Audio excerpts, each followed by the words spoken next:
here in the States, pero wag nating kalimutan sa Pilipinas po, back to school ang ating mga kababayang estudyante, mga kababayang mag-aaral doon. And tamang-tama, because you know what, even if you can't be there to help them physically, you know, can you just imagine a lot of kids going to school with no pens, no paper to write with, That's and correct. no paper to write on. And ngayong hapon, pag-usapan po natin how you can help. Michael Lampkin, second time on Kababayan That's LA. correct. Hello, That's correct. welcome back. Oh, thank you. I remember the last time you were here, you were trying to get people to donate pens and pencils. And that's correct. this is what I like about Philippine Educational Charities, which is what you founded and what you're heading right now. They don't ask for money, basically. No, we don't ask for money.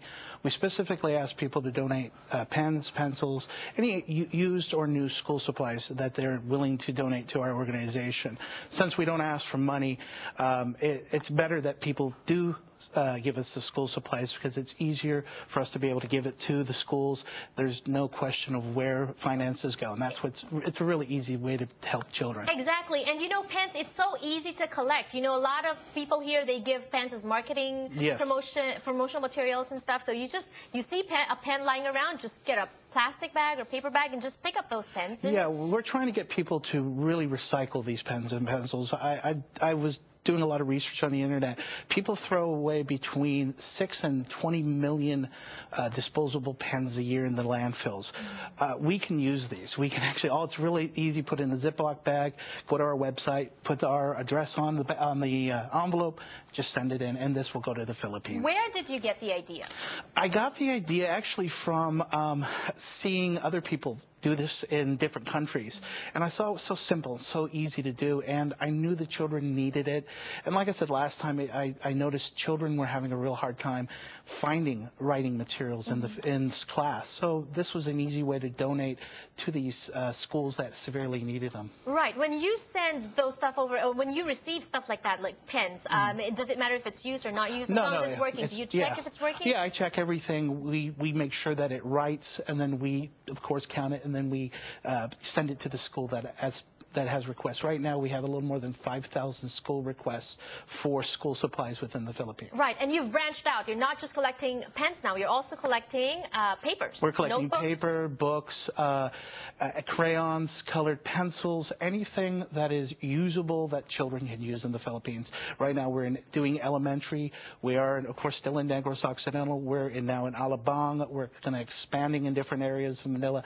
So, again, there's 30 million children that are lacking school supplies, and so this is our way to try and help as many as we can. This is great what you're doing. You were last year, was it last year or 2 years ago? It was 2009, I came here, yeah. So about 2-3 years ago. That's correct. How many schools have you helped since? Are you keeping count of how many students maybe? It's a little over 50,000 students we've helped.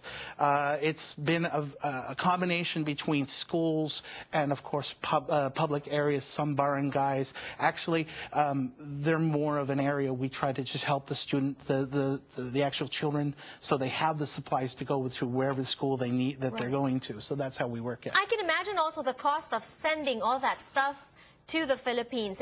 Who shoulders that? Well, we've had some real good, generous companies. There's a company called Champion Cargo out of Irwindale, California, who helped us ship a lot of school supplies to the Bacolod area. We've had a lot of people. We've had not a lot, but we've had a few people who've donated financial assistance to be able to ship these Balikbayan boxes to the areas that we're assisting. But primarily, it comes out of my own pocket. Right. Well, God bless your soul. We were showing pictures earlier, and those are pictures from your last trip there. That's correct. And you were only there for 16 days. I was there for 16 days. We were doing So you personally handed this? Yeah, we've handed them over to the Alabang area. Again, we had school supply drives in Manila. We had over 500 people in Manila donate. It must have been an exhilarating feeling for you when you were handing those over, seeing those kids with their, just...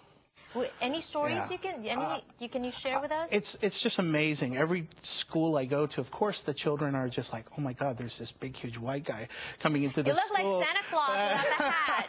Yeah, it was really unique. It overwhelms me every time I go. And I think the most memorable are the real young ones, because they're just wide-eyed and they don't know to smile. They don't know to say hi. They just nervous, and when you give them it, they're just so coy about it, and you know, it's really quite neat. They love it after. Then they go, oh, he's here to help me. You know? I can imagine. But that said, what other plans are there for Philippine Educational Charities? Now you've branched out. Yes. What other projects are you working on? Well, we're working on our school feeding programs at the moment. If you go on our website, we have a feeding program. We started doing this because we felt that, you know, of course, in the States, they have a lot of free feeding programs. Well, we want to help the schools so they can help the poorest of the poor children they have nourishment. And we feel that nourishment and education go hand in hand. Exactly. They can't concentrate in school if you're on an empty stomach. So what is the website? The website is philedcharities.org. Pretty easy to Yeah, remember. or you can just Google Philippine Educational Charities. I'm all over Facebook. You can find us there as well. And like I said, it's really neat. And that's the information on the screen. PhilEd. The Phil is PH, right? PHILED. Yeah. PhilEdCharities.org. If you want to help, and you know, it's so easy. Yes. Just pick up 5 pens, collect 4 pens, collect from your neighborhood, exactly. or even at a party, just do like a pen drive party or something. Exactly. There's a lot of people who've been doing a lot of events where they're telling people bring school supplies as well, and we've had a lot of people donate that way. And it doesn't have to be new too. No. So a notebook lying around, you use like the first 3 pages, just store those out and donate. Thank you so much. My pleasure. And more My pleasure. power Thank to you. Thank you. Bring us, come back and bring us more pictures next time. We'll talk about more stories Not a from problem. the kids in the Philippines. Thank you. God bless. Magbabalik po ang Kababayan LA. Don't go away.